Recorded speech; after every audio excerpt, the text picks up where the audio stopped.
would like to start by saying that as two of St. Martin's premier entertainment organizers at this moment, we came together to embark on a mission to get St. Martin on the map where entertainment is concerned. Calaboom Events is known for their signature events such as the Splash Carnival. They are one of the most exciting events with the Bacchanal Sunday, and also they are known for doing efforts such as the Peace Concert and Black and Black. Extra Tight Entertainment is known for the flagship show, Telcel Night of the Hitmakers, during Carnival, Fire Under Your Foot, the Telcel Breakthrough talent show focused on the youths, and Pure Reggae, which is a new concept. Our vision right now is to create a pull towards St. Martin with a festival. We want to achieve bringing, attraction to St. Martin from the various islands. We definitely also want to engage in creating an economic boost in the country, and also catering to the culture where the artist is concerned, and being able to present all of our stuff to the people that we would be inviting to the island. For us important stakeholders, one of the reasons why we decided to make this presentation to the Council of Ministers and the Tourist Bureau, in our vision, the government of St. Martin should be our main partner, along with, of course, the commercial establishments, and why we mentioned the government of St. Martin trickling down to the Tourist Bureau. This event is focused on bringing attention to St. Martin, something that is working well around the Caribbean. We call it entertainment tourism. If we look at St. Kitts Music Festival, if we look at the Curacao Nazi Jazz that had a pause last year, obviously it was in demand because they're doing it back again this year, such as Dominica Creole Fest, and the list goes on. St. Martin right now have the regatta and carnival, but music festival is definitely in demand, and we would like to establish this year.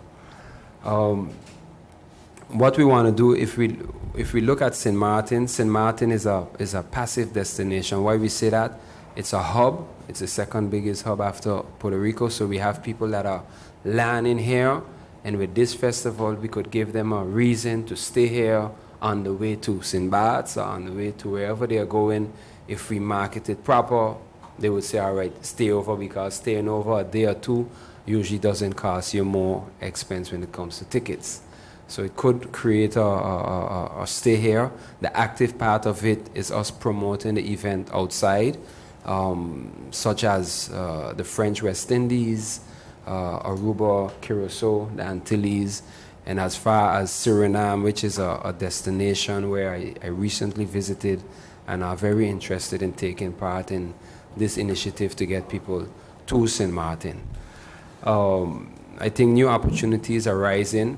We are heading into what we consider the slow season, but the fact is a lot of hotels had made effort to get up and running, such as Oyster Bay, Divi, Bel Air. So they are opening in a low season, and we think with this festival and our approach, we could be kind of starting a caterpillaring them in a rather slow season. So we think that this brings opportunity for the hotel industry. It brings opportunity for the rental industry, for the food industry, and also, for example, the booth holders in the festival village. So we're creating all kind of new opportunities for individuals on the island. The roles that we picture, for example, in government, I'm happy that the Minister of Culture and the Minister of Finance is here. Minister Cornelius de Weaver is also a very integral part of it.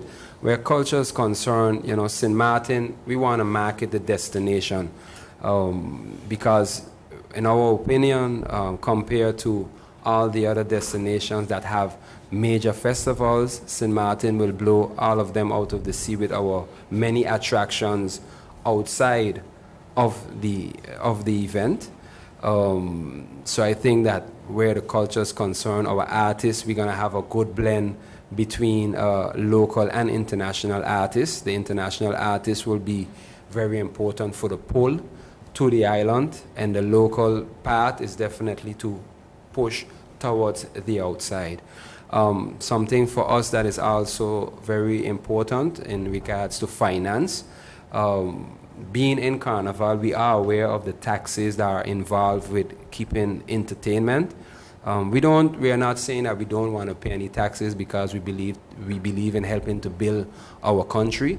But in order to put this event on a level, it would be interesting for us to sit and discuss with the finance aspect, how we could get any kind of incentives to whether lower or offset the tax for a period in order to get this event going. Because we realize that from the time you book a specific artist, there are certain tax that you have to put on it that simply makes the event much more expensive. But with this event, we think we will boost more taxes by the finances that will be circulating on the island from the rental companies, the hotel taxes, the food vendors in Phillipsburg. So we are creating something, and as an incentive to make it happen on a level, we would definitely look forward to that support from the financial department.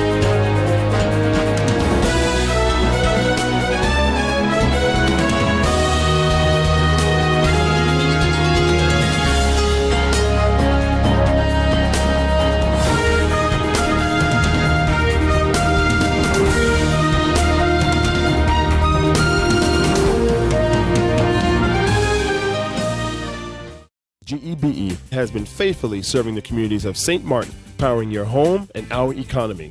Come rain or shine, our qualified team of professionals are working hard 24 hours a day to provide you and your family with safe, reliable electricity and water.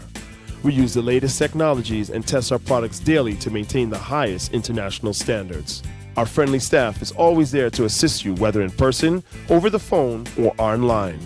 We are committed to constantly improving our products and services, making them more efficient, effective, and environmentally friendly to serve you better today and our next generation of clients tomorrow.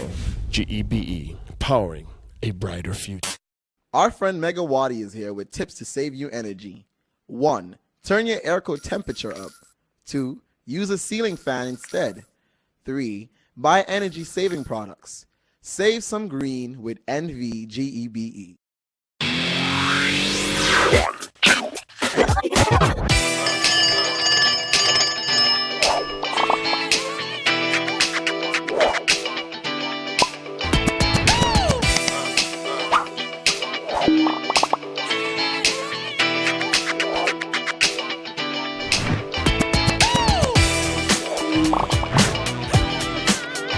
Tell them, connecting you.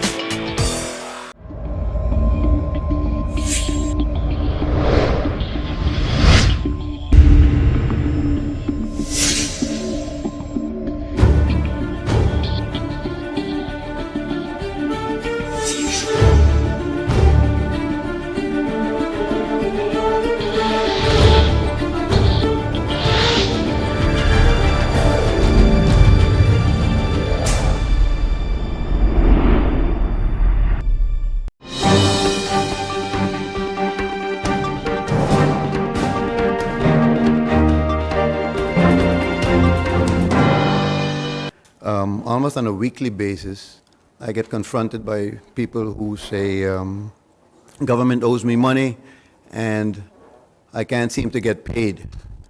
Can you check on what services or goods they have provided?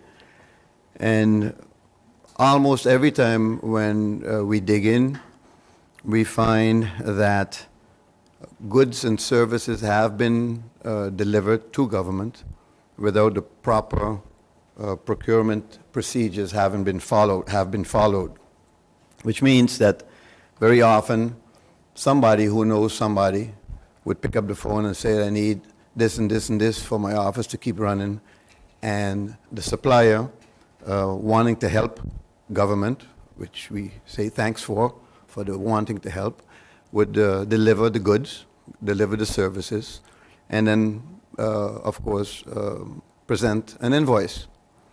The invoice would then be presented for payment, and then the checks and balances of government would kick in, whereby the finance department says, well, you know, I need to see a purchase order, I need to see a paper trail, I need to see whatever it takes for a purchase or a purchase of government from a supplier to be performed in the correct fashion.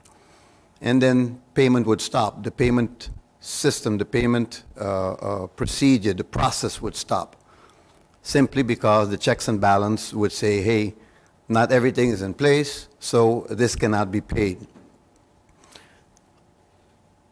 And so when a supplier is nice enough to do someone in government a favor to provide them with services or goods, it is appreciated, of course, but it should not happen that way. And of course, it starts with the organization. Government should not call on friends or suppliers or people that they know and ask for services or goods to be provided to government without following the proper procedure. The result of it, unfortunately, though, is that the supplier of the goods and services is out the service or the goods, and government doesn't pay. And then we end up in situations. We found bills that are over 3 years old, invoices that are floating around somewhere because they get stuck because the proper procedure wasn't followed. And as I said, when it gets to finance, the checks and balances take over. They kick in, and the folks there say, we can't pay because this and this and this is missing. The reason I bring this up is because, A, I think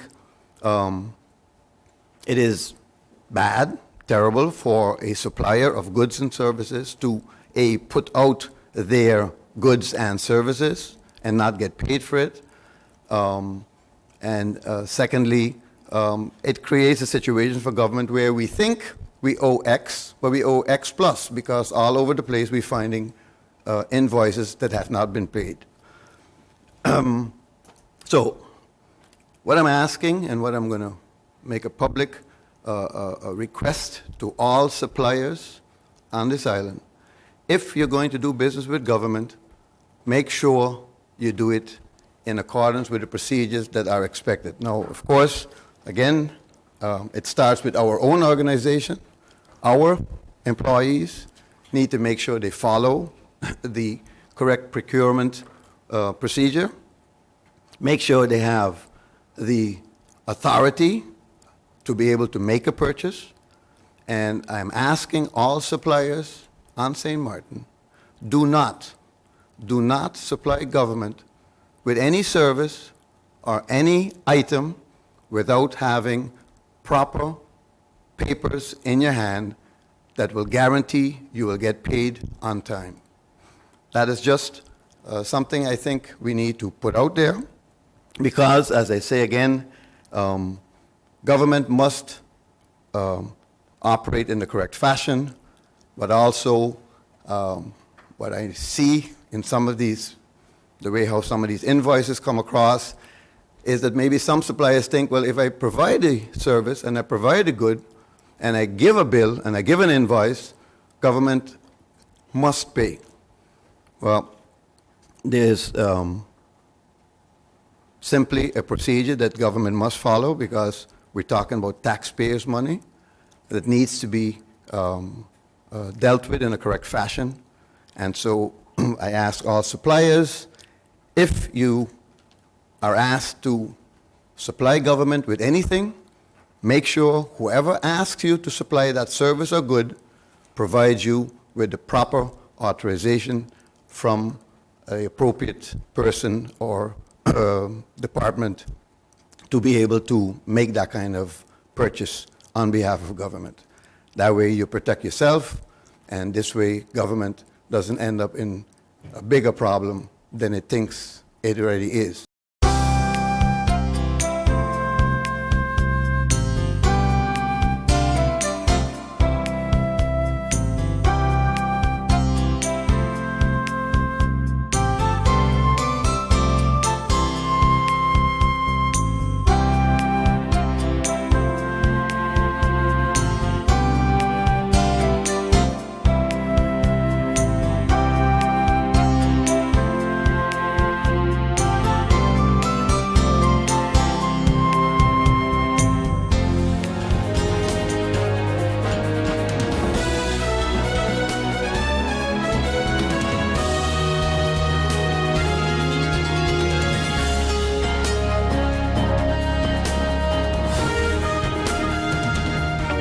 People all across St. Martin are switching to a more rewarding experience.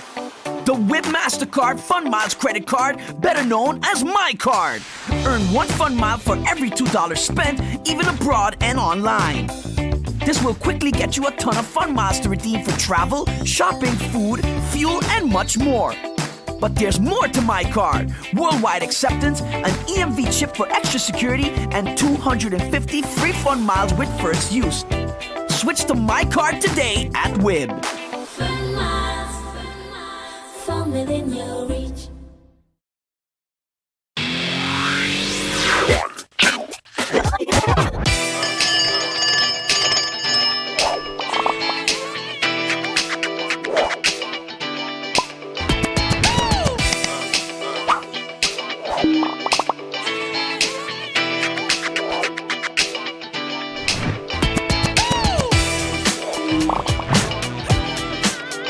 Tell them, connecting you.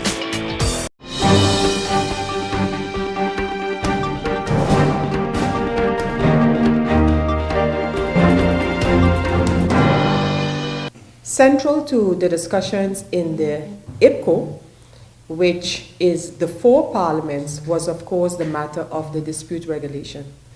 A lot has been written and said about it, not only for this meeting, but also for IPCO meetings in the past. Noteworthy in this respect is the agreement by all 4 parliaments that the response that we received from State Secretary Knops about the draft law dispute regulation was not satisfactory. That response by the State Secretary was not. It was agreed by the parliaments to inform State Secretary Knops of our disappointment. The letter that we received as an update on the matter of the dispute regulation was very broad and indicated that sometime later this year the chambers and by extension the IPCO would receive an update. So a letter was sent by the chairpersons of the 2 Dutch chambers, but also on behalf of the IPCO to the State Secretary, and asking him, 1, to ensure that a draft law regarding the dispute regulation will be put in procedure. In other words, go to the 2nd chamber before the 1st of November 2018. And in addition to that, the chairpersons on behalf of the IPCO expect that by June 18th, the State Secretary will give an update as to what steps he will take in order to reach the November 1st deadline. So that letter has gone out. It was approved in IPCO and it went out to the State Secretary. So of course all delegations and countries are looking forward to hear what the State Secretary will be reporting on the matter of the dispute regulation before or no later than June 18th. And we hope that this letter, supported by all, will encourage the State Secretary to act on the matter of the dispute regulation. I will not become repetitious and stating the importance of having a dispute regulation. We very often see matters between the Kingdom Council of Ministers and the countries of the kingdom, and it always is a matter of interpretation and where do you go when there is such a dispute. There is nowhere to take it. So that's why this whole dispute regulation issue is very much, in our opinion, very much needed and very urgently needed. The other main discussion of the IPCO centered around the issue of the SDGs, the Sustainable Development Goals. In previous IPCO meetings, groups were established by participants in the IPCO in order to ascertain from the countries how far they are with these SDGs. These SDGs, as you know, are universal goals that establish how you would reach certain targets on many areas. In fact, there are 17 SDGs. For the discussions in IPCO, what was done, the SDGs were divided in two groups. The first group being from the 1st to the 6th, and the second group being from the 7th to the 15th. The 16th was left out, but that has now been added in. So these were groups reported back in terms of what the countries are doing as far as the Sustainable Development Goals are concerned. In St. Martin case, we placed it, because that is the information we got from our government, we placed it in the context of our national recovery as well as in the context of our national development plan, which is still there. The whole idea for a national development plan is still there. So we kind of placed it in the context of the different reporting that needs to be done, or reports that need to be prepared for St. Martin. And other countries gave an indication as to where they stand on the issues of, among other things, poverty alleviation, you have water sanitation, you have health, of course, education. You know, these are all, again, universally adopted goals that all countries should strive to attain as far as their populations are concerned. So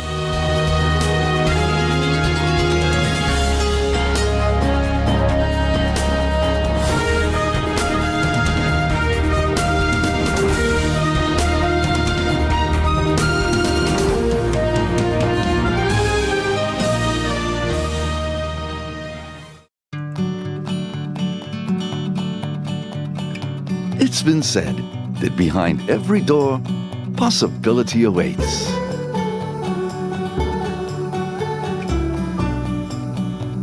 How much possibility depends on which door you open first. Every day, we help our customers discover the possibilities in their lives. It all starts with a conversation. Scotiabank. Discover what's possible.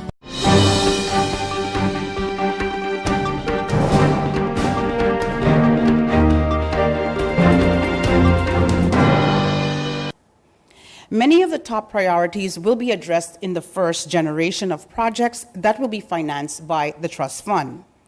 The tendering for these projects is expected to start in the coming weeks. Within the current limits of our market and absorption capacity, the goal of this government is to work as much as possible with the local labor force and local companies that know the island and its people. The funding of the Trust Fund should give a major boost to the business community and to our economy in general. With this in mind, the government of St. Martin and the World Bank Group have agreed to host a presentation training on the World Bank procurement procedures themed Doing Business with the World Bank. The objective of the presentation is to inform the private sector of St. Martin about the necessary procedures on procurement processes when doing business with the World Bank. The presentation will be held on Wednesday, June 13th from 2 p.m. to 6:30 p.m. at the Bel Air Community Center. During this one-time event, and one of the top specialists of the World Bank will explain the World Bank procedures with a particular focus on procurement and public tendering. I strongly encourage and urge goods providers, consulting services, non-consulting services, and contractors that are interested in doing business with the World Bank to participate in this event. More information can be found on Facebook of the National Recovery Program Bureau and in the newspaper. On another note, I would like to take this opportunity to highlight again that the recruitment process of the National Recovery Program Bureau has begun. The vacancies for director, 2 senior program managers, and other positions are currently open. More vacancies will be published on the government's website, the newspaper, and through social media in the coming weeks. I encourage everyone, and especially young St. Martiners, to keep an eye out for these vacancies. The Bureau will be responsible for the implementation of the recovery and resilience projects that will be financed by the Trust Fund. It will be headed by a director who is responsible for approximately 20 staff members, including financial management specialists, procurement specialists, safeguard specialists, and individual project leaders. I want to emphasize that all of these positions will be recruited in a transparent manner and in accordance with the World Bank procedures. The success of the Bureau will be essential for the recovery process, so I'm calling on all the bright minds of St. Martin to consider applying for a position in the Bureau. This includes our civil servants who can be temporarily seconded to the Bureau. We need qualified staff to take the recovery process to the next level. And finally, the Council of Ministers and I met with the officials of the UN Economic Commission for Latin America and the Caribbean, ECLAC, on Tuesday to officially kick off a 3-day orientation mission to St. Martin. The purpose of the mission is to assist St. Martin in planning of the implementation of the 2030 Agenda for Sustainable Development.